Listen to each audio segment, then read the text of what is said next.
Hello, my name is Jamie J. I am the host of Live with Bottleneck, where we help stop the bottleneck in your business. I'm also shareholder of Bottleneck Distant Assistant and recent author of Quit Repeating Yourself, how today's leaders are using systems and processes to grow their business the right way. But this is not why we're here today. Today, we're here to talk to Dan Craic. Can't wait to jump into this. We're going to go ahead and get started with our intro here that has been done so well by our amazing team. And we'll go ahead and play that. We'll get this show started.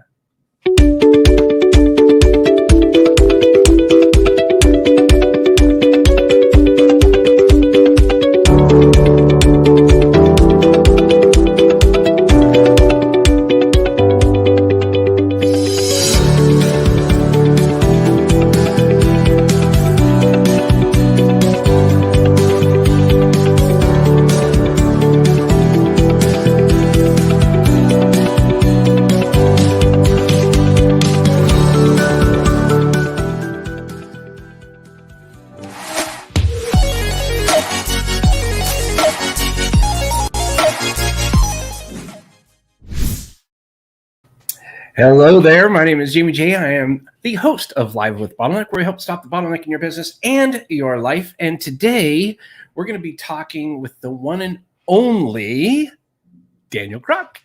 He's the personal CFO at Atmos Planning. We're going to have a discussion today about linking legacy and vision to wealth and quality of life for entrepreneurs. This is a really important topic, in my opinion, because what are you going to do when you leave? You know, what are people going to think of you? I think this is a really interesting topic. But first of all, why in the world can Daniel help stop the bottleneck in your business? Let me tell you. Dan is partner and personal CFO at Atmos Planning, a consulting company focused on making more small businesses successful and more entrepreneurs wealthy. Prior to Atmos, Dan served in the Army. All right. Earned an MBA from the University of Notre Dame, spent time in corporate America, and built a successful financial planning practice. He now lives in the beautiful Colorado Springs in Colorado with his wife, Calli, and puppy, Oshie. So without any further ado, please allow me to introduce you to Mr. Dan Craic. How are you, sir? I'm good, Jamie. Thanks for having me. I'm excited for this conversation. This is going to be great. So are you a hockey fan? I am. Are you a TJ Oshie fan? I am, and a Washington Capitals fan at that.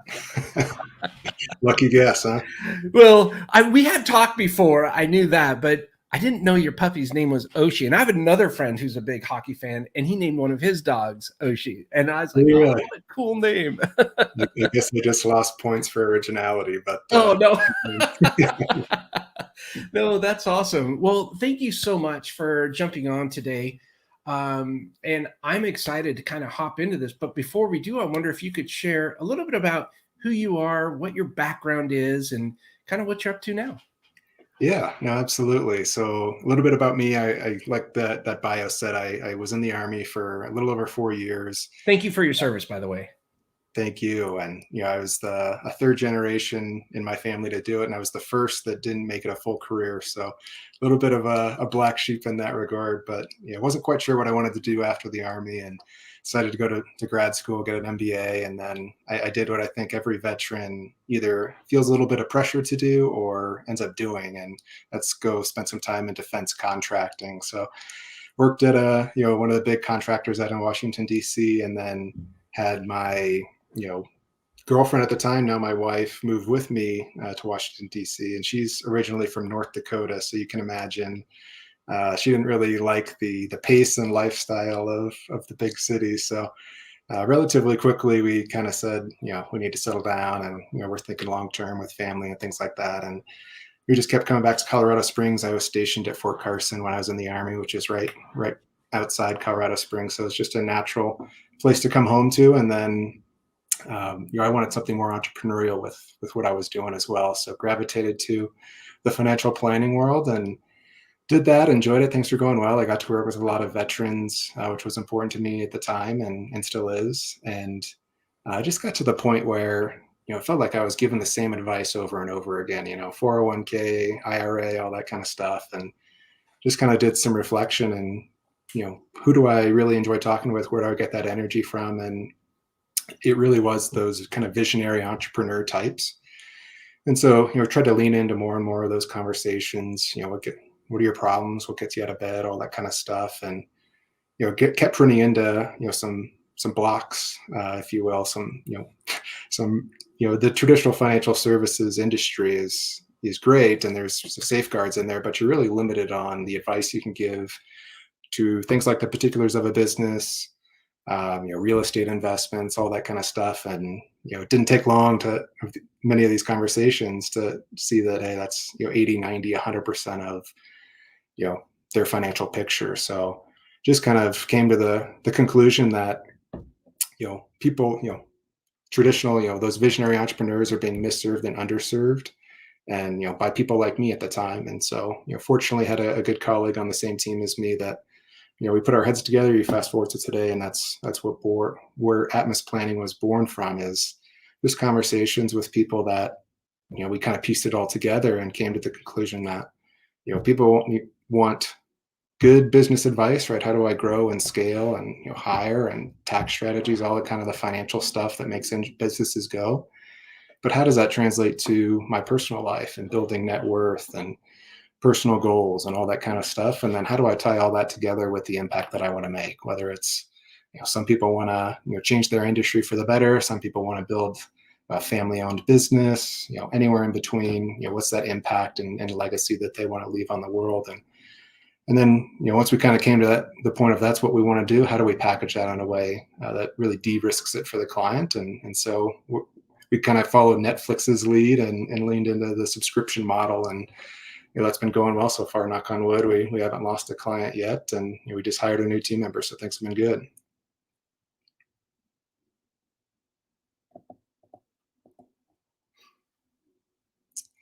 I think we're on mute. Sorry.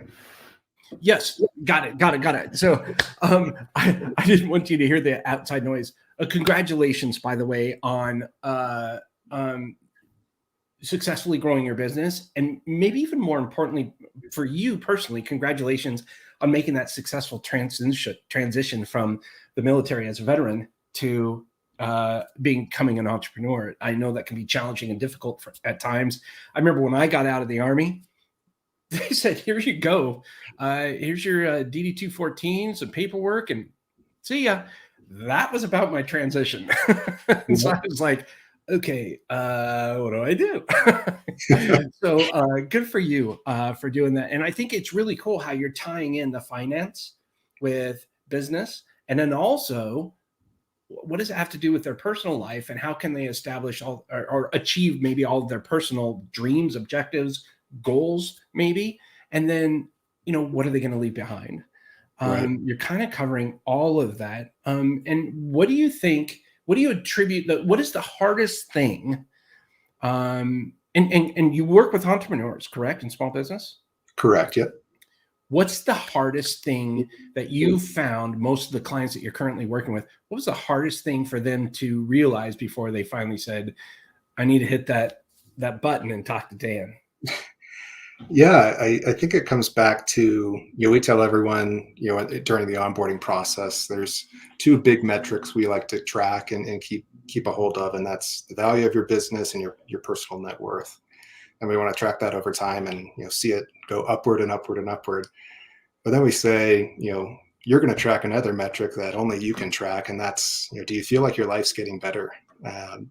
What's it all for? That kind of stuff. And you'd be surprised at how many people, I don't think, not only do they not have that conversation externally, but I don't think it's very common to have it internally. What do you want out of life? Well, it's when you're an entrepreneur, especially in the early stages, it's all about, I want more clients, or I want, more sales and revenue. I want to grow. And maybe there are some business goals that they have, but really what do you want out of life, I think takes it to the level that it should be, because you can have a successful business and have it just trash, family life or personal life or friend life.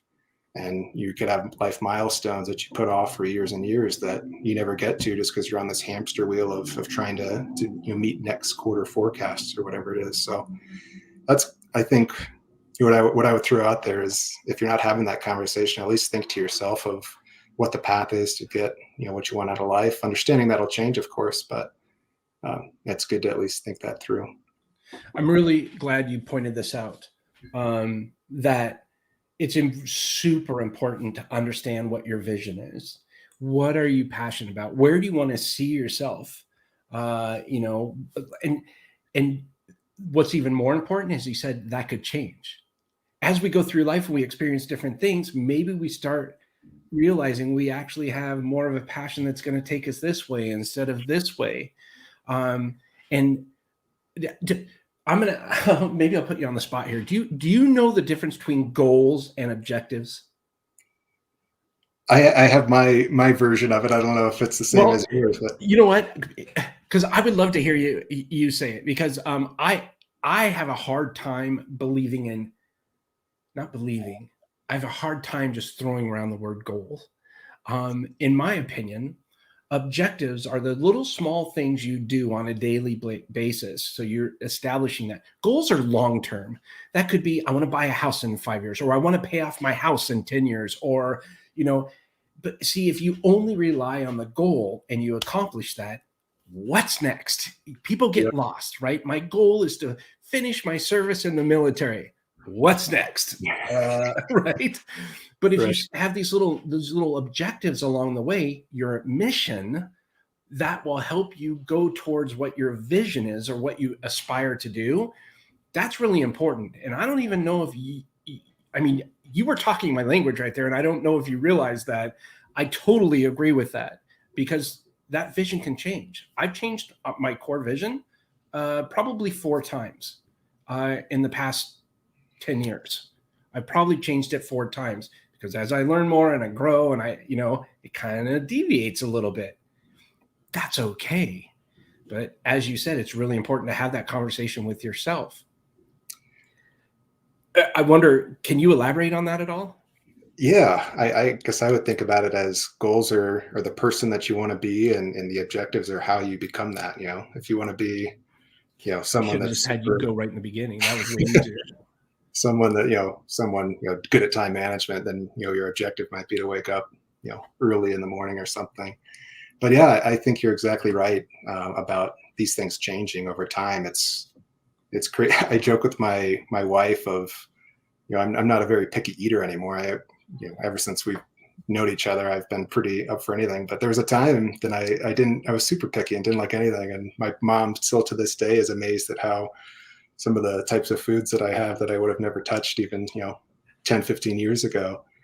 And I think that's true just across life of you grow and evolve. And I guess the food solution is your taste buds change, but I think your brain changes, your objectives change. I know mine has changed 3 times the last how about before you were married even, right? Yeah, exactly. So I think it's good to certainly have those kinds of goals, but not be too hard on yourself to say, is this still worth pursuing, or is there something that would be better? Well, I love it. I have to admit, and I'm not proud of this. And as a matter of fact, I was and still am to a certain degree downright scared of finances, of my numbers, of all that stuff. And I have to admit, when I first approached who was a good friend of mine, which made it even harder, I really was at a point where my wife asked me one day, she goes, "Jamie, how much money do we make?" I wasn't able to answer that question. I didn't know. We would bill people and get it back, and we'd pay bills, but we didn't have any structure. It was a freaking mess, to be honest. I mean, it was just a mess. And I was so afraid to go to my friend and say, "I need help. Here's the crap." And oh my gosh, that was, I mean, I can feel chest pains almost right now thinking of it, because I was so embarrassed, number one, that I didn't have anything in order. Number two, I was actually sharing a very private thing with, in this case, a stranger. Probably would have been easier to share that, but it was with a friend. And number three, I had no idea what to do. None. And it got to be so painful. That's finally when I just said, I got to get some help. You're so easy to talk to. that I think it would make that transition even easier for some people. But what do you say to those people that are their business is growing, but it's an utter chaos? It's the iceberg. You can only see the tip. Yeah, and I would highlight this, and maybe this would be one of the more beneficial things for the watchers and listeners here is you're not alone. You'd be amazed at the the conversations we have for clients early on of even knowing your numbers, right? I think it's on a lot of our marketing materials is step one, know your numbers, because most people don't. You're very much in the majority of you kind of know the top level stuff, but the guts that's where the real answers lie. So I would say you're not alone, and that's an initial conversation that we would have with people, or certainly some kind of trusted advisor to just get clear on where my business is, where my personal life is, where do I want it to go, and then you can start thinking about ways to bridge that gap. Yeah. So can you actually help people like establish pricing models? I love that you're on subscription, man. High five to that. It took us a long time to get the subscription, but we're there and it is magical. That being said, can you help people like figure out, okay, you need this much of a profit. This is where you're at, and this is where you should be pricing in order not to price themselves out of the market, but price themselves what their value is, but still have room. You know what I'm saying? All of that gets really confusing to a lot of us, because when we get into this stuff, like I don't have any degrees, this is how smart I am. I'm still paying for my college education, and I never graduated. I'm still paying that to this day. So pretty bright bulb here. That being said, though, I just don't know a lot about that. Is that something you can do? Yeah, so we like to summarize it as, it certainly doesn't happen on day one, but for all of our clients, we want to get to the point where we're that trusted advisor for everything that money touches in their life. And so, you can imagine the different branches that takes. So certainly their business and, all of the below, right? Pricing, margins, taxes, you name it within the business, but also, external to that too, of course. Some people have or want to start a nonprofit, which also requires good financial management, but even just the visionary stuff as well of how do we tie it back to what you want out of life, and how do we know when we should ask the question again of things changing. So yeah, no, absolutely, those are things we help with, and yeah, for sure.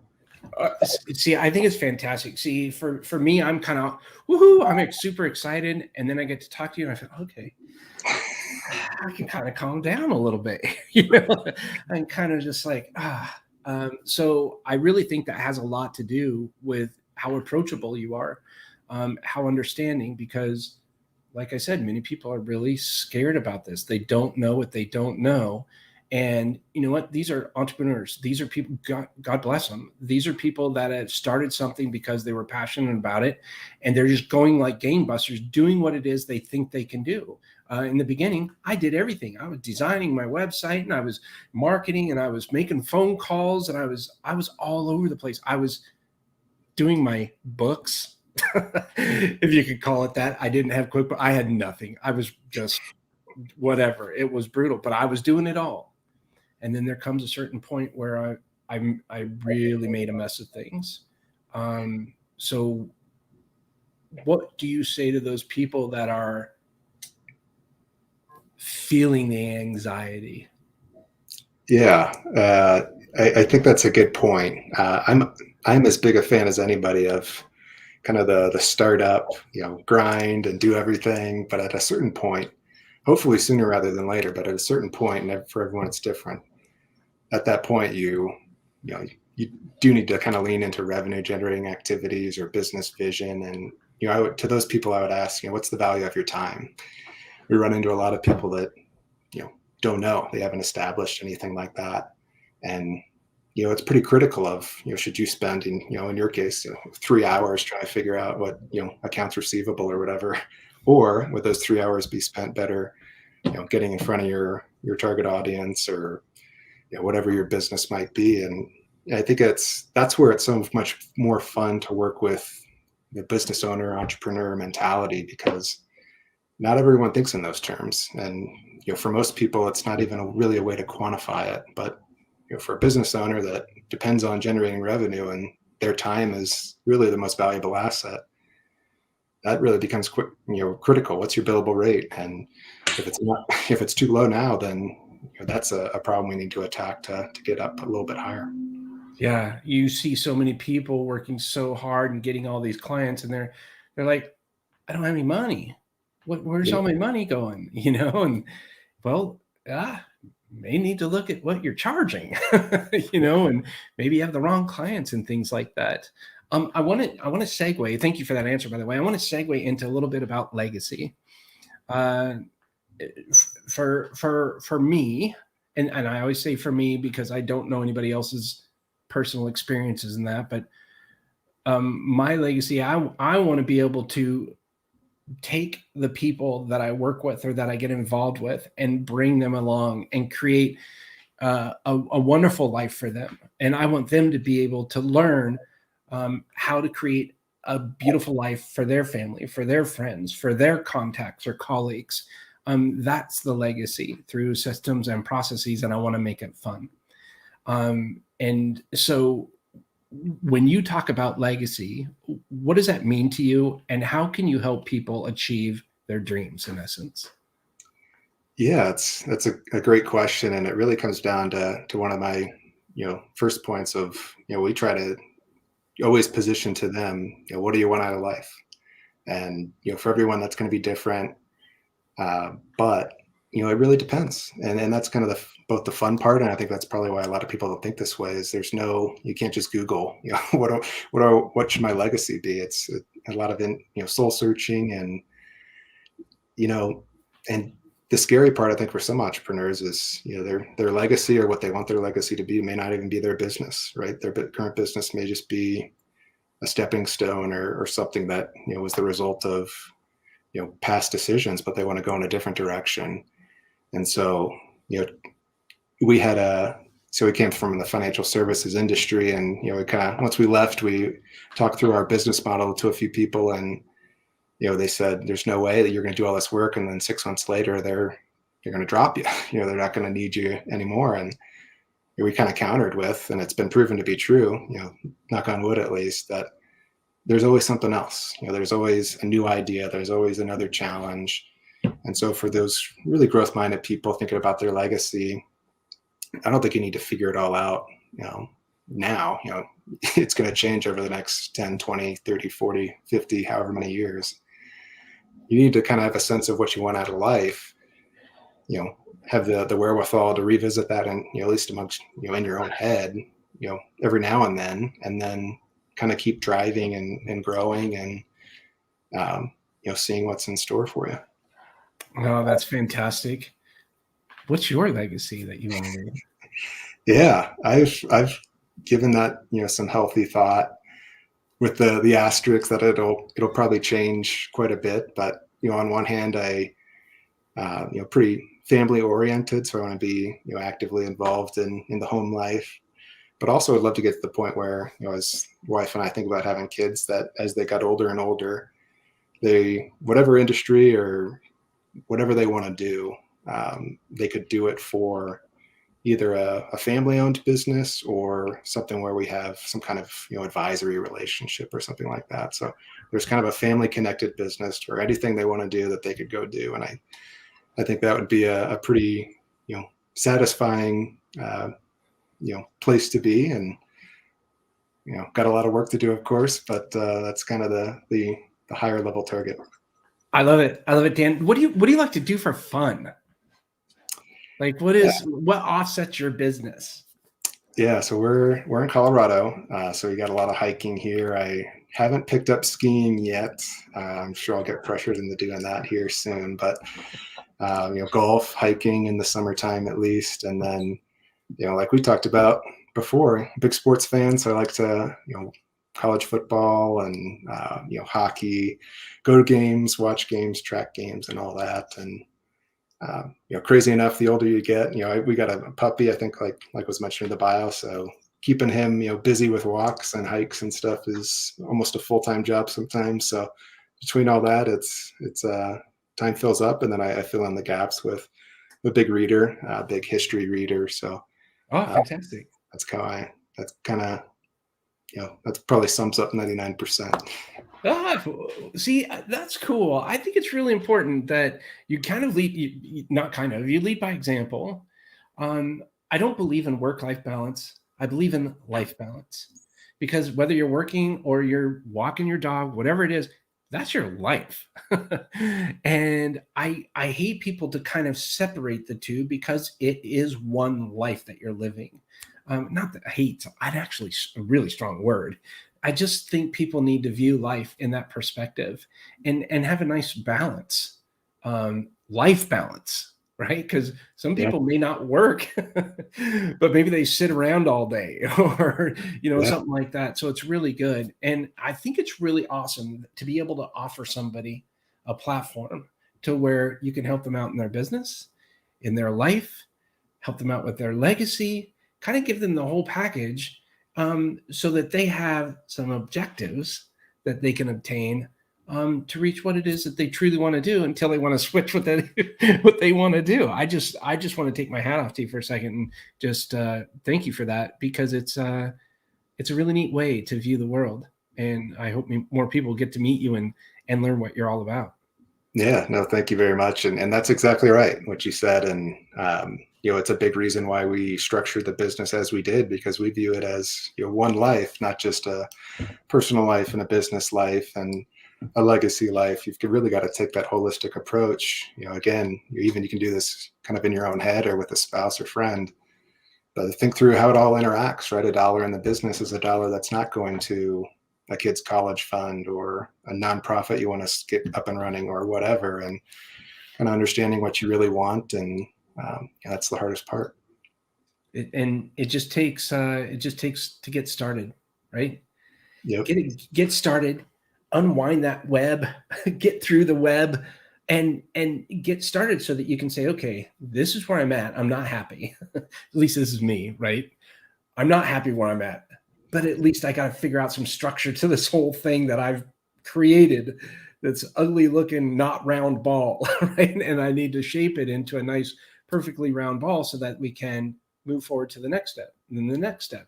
And then guess what? I can now donate to this charity that I'm so passionate about, or, just little steps at a time. And the first step is calling you. Yeah, the phone will certainly be open for those looking for a conversation. Well, that's fantastic. How do people get in touch with you? Yeah, so atmosplanning.com is a great resource if you want to learn more about me or the company. And then just personally, I'm pretty active on LinkedIn, so I should be the only croc or one of the very few crocs, if you search that. So happy to connect on LinkedIn, or our website is also a good resource. Fantastic. So where did the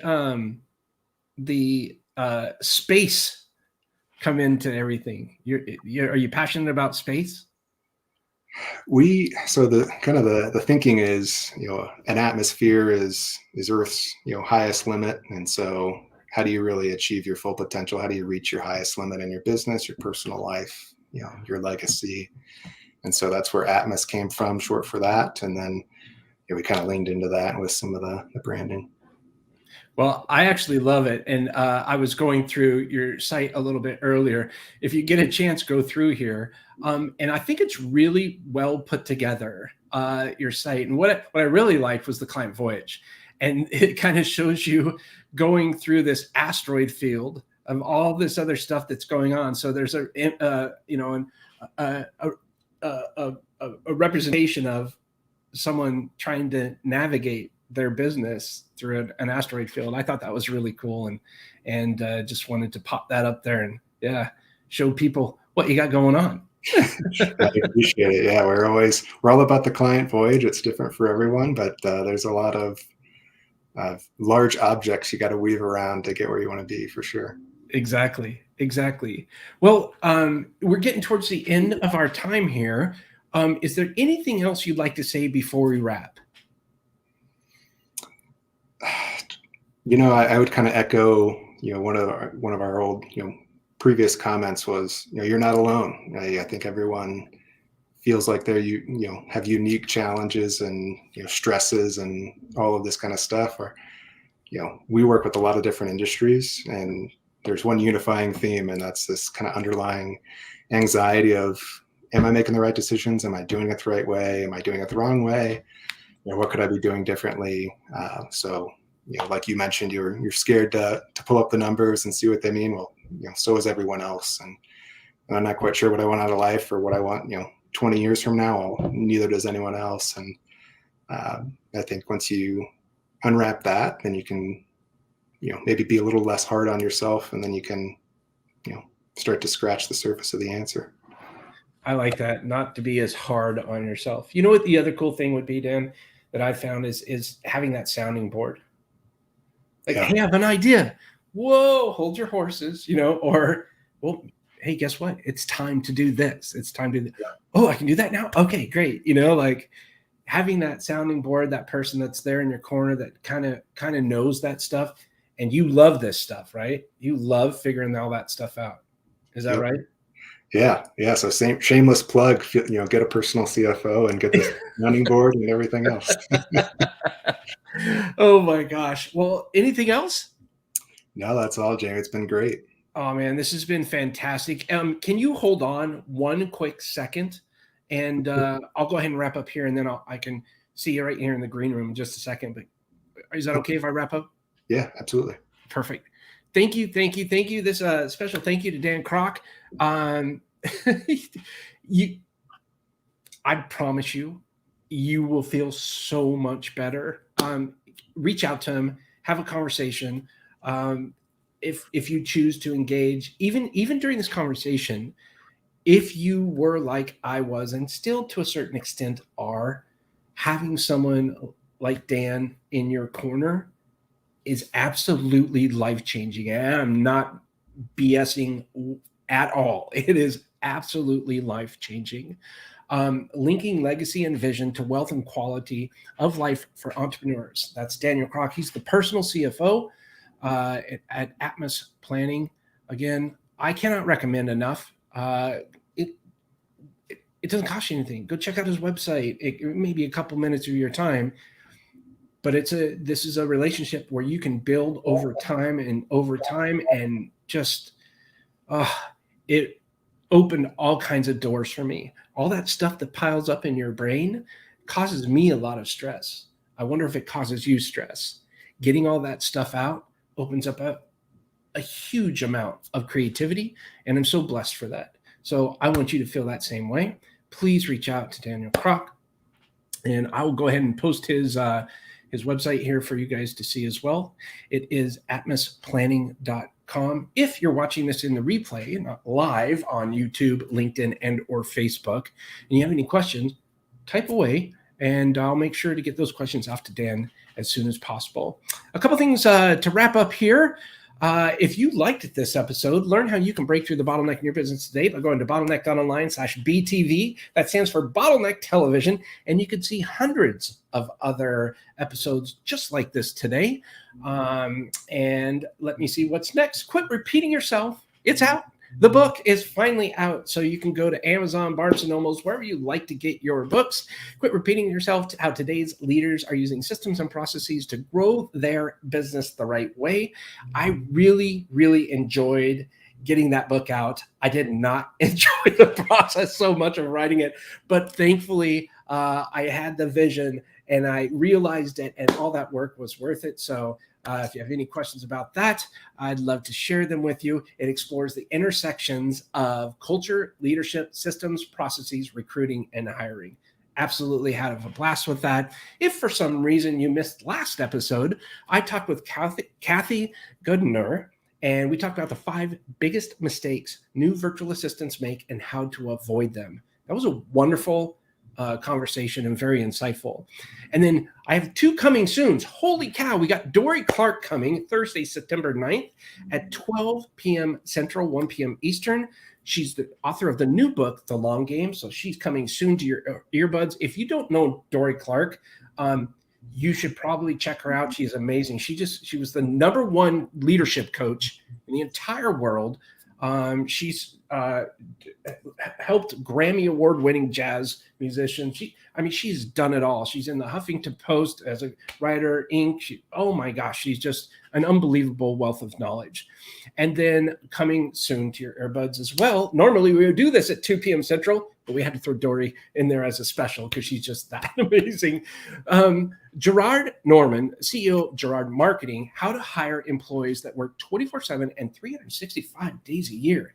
This is going to be interesting. I can't wait to have that conversation with him. I want to say thank you very much again to Dan Craic, who is the personal CFO at Atmos Planning. We talked about linking legacy and vision to wealth and quality of life for entrepreneurs. So thank you again for tuning in. Hope you all have a very wonderful day. And don't forget, create your own ripple. We will talk to you soon. And enjoy the day.